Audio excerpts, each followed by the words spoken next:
और देखिए किस तरीके से आधा देश भीषण बाढ़ और बारिश की वजह से बेहाल है, आप जानते हैं। ऐसे में अब जो सबसे ज्यादा खतरा है वो गंभीर बीमारियों को लेकर बढ़ता जा रहा है। और इस बीच बड़ी खबर यह कि बाढ़ बारिश के बाद बीमारियों का खतरा बढ़ा है। तेजी से बढ़ रहे हैं आई फ्लू के मामले। अस्पतालों में आई फ्लू के मरीजों की भीड़ अब जुटने लगी है। आई फ्लू से सबसे ज्यादा बच्चे प्रभावित हो रहे हैं। तो ये बाढ़ आई और उसके बाद का दुष्प्रभाव देखने को मिल रहा है कि आंखों की बीमारियों से लोग पीड़ित हो रहे हैं। आई फ्लू से जो आई फ्लू के मरीज हैं वो अस्पतालों में बढ़ने लगे हैं।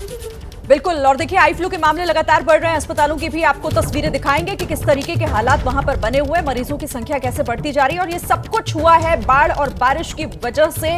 जिस तरह से पहले इस बात को लेकर खतरा था कि कई तरह की बीमारियां फैलेंगी अस्पतालों में, अब आई फ्लू के मामले बढ़ रहे हैं और इसके बाद कई और बीमारियों के भी बढ़ने का खतरा लगातार बढ़ रहा है। आई फ्लू के मामले आखिर किस तरह से बढ़ रहे हैं, क्या उपाय है, कैसे आपको किन बातों का ख्याल रखना चाहिए, बच्चे क्यों ज्यादा प्रभावित हो सकते हैं, इन तमाम बातों का जिक्र आज एबीपी न्यूज पर आप देखेंगे। हमारे साथ कई एक्सपर्ट्स होंगे जो आपको बताएंगे कि आखिर वजह और बचाव क्या है।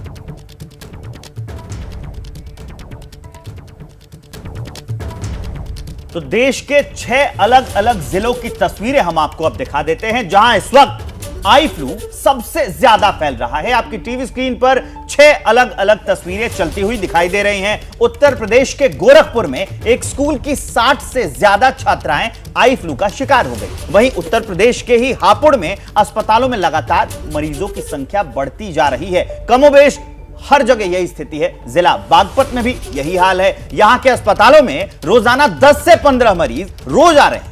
बात करें मध्य प्रदेश की तो सागर और दमोह जिलों में भी यहां अस्पतालों में मरीजों की संख्या लगातार बढ़ने लगी है। आंखों की बीमारी, आंख जो है उसमें रेडनेस आ जाती है, वो उसमें पिंक आई और उसके बाद उसमें दर्द शुरू हो जाता है। तो यह समस्या काफी अब बढ़ने लगी है बाढ़ के बाद, क्योंकि देश के कई हिस्सों में लगातार बारिश हुई और बारिश के बाद कई इलाकों में जहां पर बाढ़ का पानी आया था वहां पर यह समस्या शुरू होने लगी है। श्री बिल्कुल, और किस तरीके से देखिए मुश्किलों भरा समय लोगों के लिए है। पहले तो बाढ़ बारिश से जूझे और उसके बाद अब इस तरह की बीमारियों से। हमारे साथ कई मेहमान हैं, लेकिन सबसे पहले अजातिका सिंह का रुख कर लेते हैं जो एलएनजेपी हॉस्पिटल से इस वक्त सीधा हमारे साथ जुड़ रही हैं। बताएंगे कि वहां के क्या हालात हैं। अजातिका बताइए, अभी मौजूदा तस्वीर क्या है? बिल्कुल शरीर, देखिए हम लोग एलएनजेपी से इस वक्त आपको तस्वीरें दिखा रहे हैं।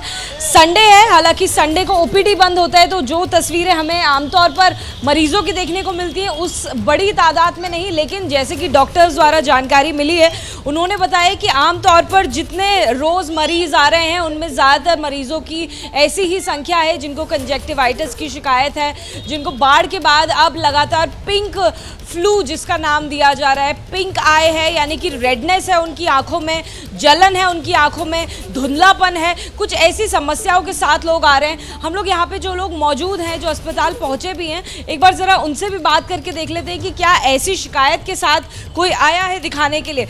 महिला है, महिला से हम लोग ज़रा जानते हैं। मैडम क्या नाम है आपका? पूनम जी, किस मामले में आई हैं, किसको दिखाने आई हैं? अपने बहू को लेकर के आई हैं। क्या शिकायत है? उनको डिलीवरी कराना, बच्चा हुआ है।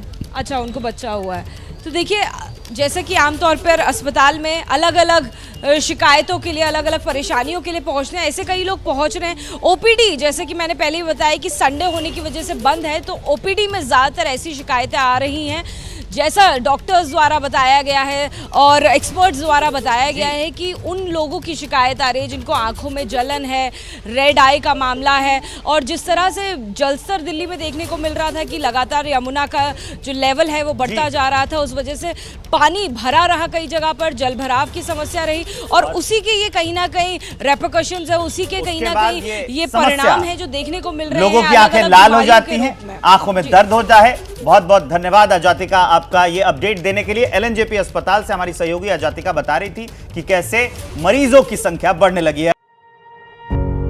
पत्रकारिता कोई इमोशन नहीं है, ना अपना कोई ज्ञान देना है और ना कोई विचार थोपना है। पत्रकारिता क्या है?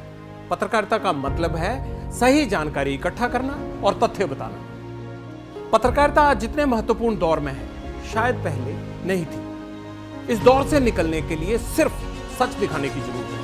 वो सच जो आपके हित को आगे रखे। इसलिए अब रात 9 बजे प्राइम टाइम नहीं होगा, यह आपका टाइम है। जगविंदर पटियाल के साथ देखिए पब्लिक इंटरेस्ट सोमवार से शुक्रवार रात 9 बजे सिर्फ एबीपी न्यूज पर। एबीपी न्यूज आपको रखे आगे।